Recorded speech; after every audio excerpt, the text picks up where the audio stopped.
Donc, je suis un peu en retard. Je suis désolé. Mais il n'y a pas de problème. Bon, 1 minute, 2 minutes de retard, c'est pas la mer à boire, Ibrahim. D'accord. Bienvenue donc à l'émission 101. Et D'accord. donc, l'autre fois, on n'avait pas eu assez de temps pour discuter. On avait mis quelque chose sur la table, on n'a pas eu le temps de décortiquer. Donc, D'accord. aujourd'hui, on va un peu continuer à parler parce que je sais que nos très nombreux auditeurs sont à l'écoute et ils voulaient aussi poser des questions.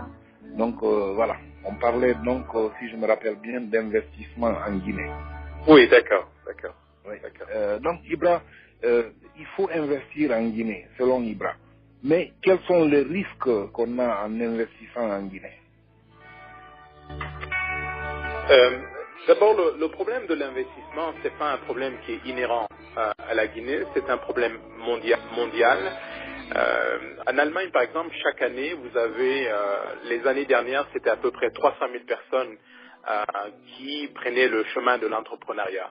Ben, sur les 300 000 personnes, vous avez à peu près, il n'y avait qu'1% qui réussissait à franchir le cap de la deuxième année. Donc, entreprendre, c'est quelque chose qui a Victime, je ne sais pas moi, de violence physique, vous ne serez pas victime de cambriolage, vous ne serez pas... Il n'y a pas de sécurité en Guinée.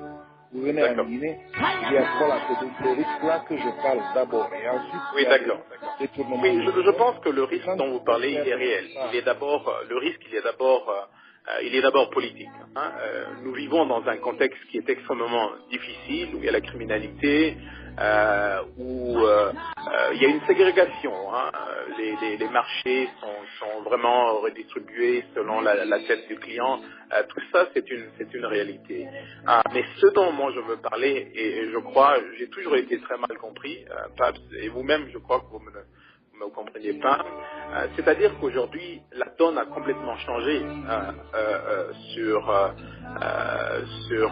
la scène internationale. Ce sont des pays comme la Guinée, comme le Rwanda,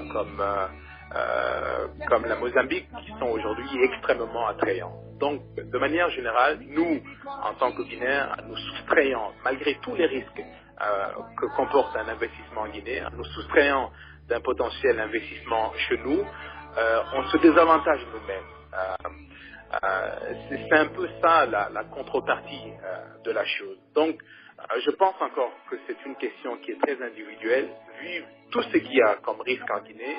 Euh, donc de perdre son capital, de se voir soustrait ou qui n'ont vous avez bien analysé le marché et vous avez même investi, je pense. Si je crois bien vous avoir compris lors de notre dernière conversation.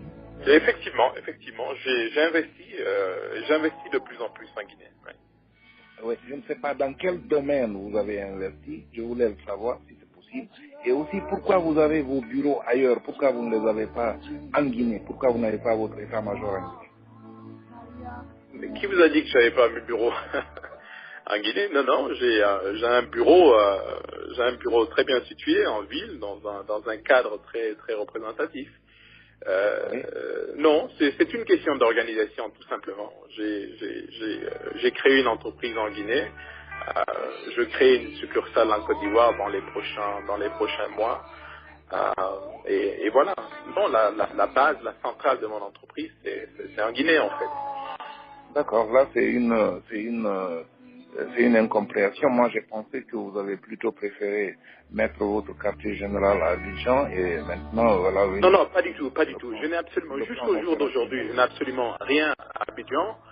À partir de ce moment, je pense, il faut diviser ce capital en trois. Contrat, c'est dans le domaine de la pêche. Ils ont armé des bateaux, ils sont allés pour faire la pêche, etc., etc. Mais à la dernière minute, il s'est trouvé que lui, il ne savait même pas que quelqu'un de la famille du président à l'époque, c'était Conté, le président Lansana Conté avait un de ses frères qui avait le monopole sur la pêche. Donc il a fait dépenser de l'argent à ses partenaires.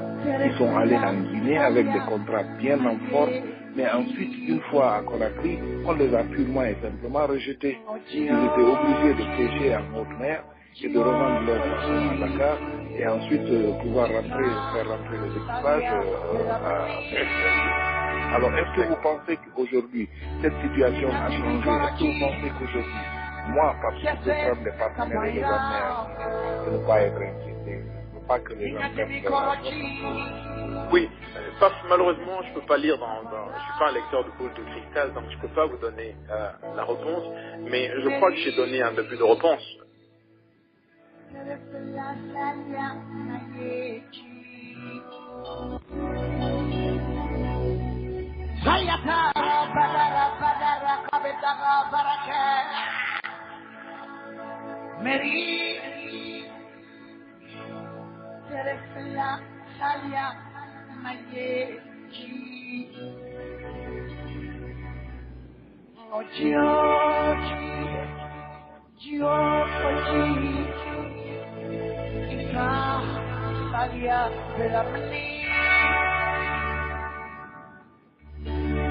Et donc il travaillait aux affaires étrangères et ensuite il était à la presse, à la présidence et à la RTG, tout le monde connaît. Monsieur Petit Barry n'est plus à présenter aux Guinéens, en tout cas qui sont majeurs, qui se rappellent de lui. Et après, il y a eu ces problèmes de Camboiro, il a été donc une victime pendant des années et ensuite il a survécu quand même, il a eu la chance d'être un survivant. Et à sa libération, il est parti pour l'exil. Il s'est retrouvé en Autriche. Il a travaillé pour les Nations Unies pendant longtemps.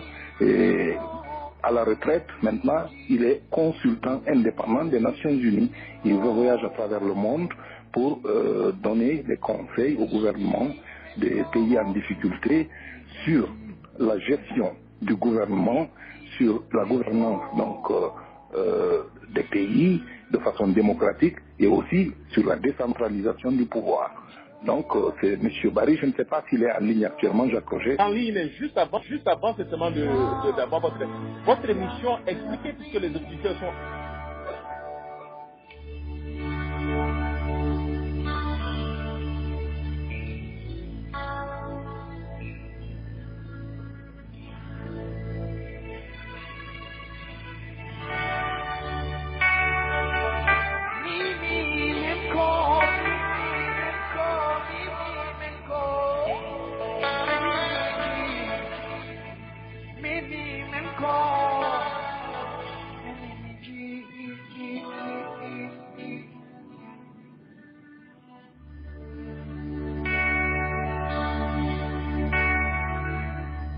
d'Afrique noire. Ce journal était édité justement à Toulouse.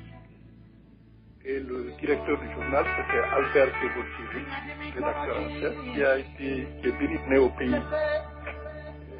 J'avais sous pour vendre le pays à l'extérieur et j'étais notre frère 7 ans et demi. 7 ans et demi. J'étais arrêté le 14 juin de la prison en Guinée. C'est pas comme ici où tu peux rendre une française comme on permet. Là, ce qui est important, c'est qu'on tire les leçons. C'est là que c'est comme ça, sont encore en Guinée. La première grande mission que j'ai eu à faire, quand un homme s'acharne comme ça sur ces ça, il semble qu'on ne tire jamais. Il y a une très belle langue, Guinée à Rwanda, qu'ils sont policiers, font des poèmes, ils écrivent dans la vie d'un pays, qui permettent à un pays de... On a eu des systèmes, on a eu beaucoup de difficultés. Par exemple, la décentralisation, il y a eu une... Que maintenant, il y a des télévisions privées à Conakry. Qu'est-ce que vous pensez de leur rôle dans la réunification ou dans la division? Que pensez-vous de ça? Quand j'ai passé, j'étais récemment au Mali pour une mission. J'étais au Mali récemment, au mois de mars-avril, pour une mission. Et après cela, je suis parti à Conakry. Je restais pas son rôle. Parce que c'est comme à notre temps. À notre temps, c'était le parti unique. On ne se le cachait pas. Il y avait une radio unique, un journal unique. Et à Conakry, nous préparons, visitons aussi notre site internet ici. Empire Boulevard, 11.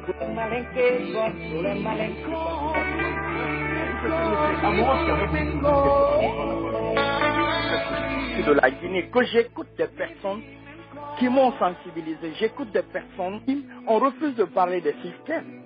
Ma mère est forestier. Donc, lui, il ne sait pas où commencer. Salou Camara, il est historien, journaliste, chercheur et écrivain.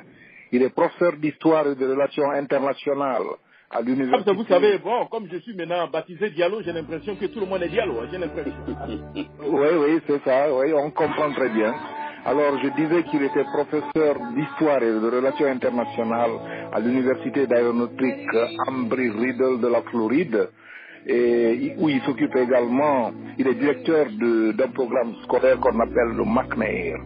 Et la semaine dernière, il vient de se faire élire comme vice-président du Sénat des professeurs de cette même université. Docteur Mamadou Salou Camara, bienvenue sur ce plateau de 101 sur Jacques Roger Show, et bonsoir. Oui, bonsoir Paps, et merci de m'avoir invité. C'est très gentil à vous d'avoir accepté notre invitation. Vous êtes professeur d'histoire et de relations internationales à Embry-Riddle. J'imagine que le parcours a été long et tortueux.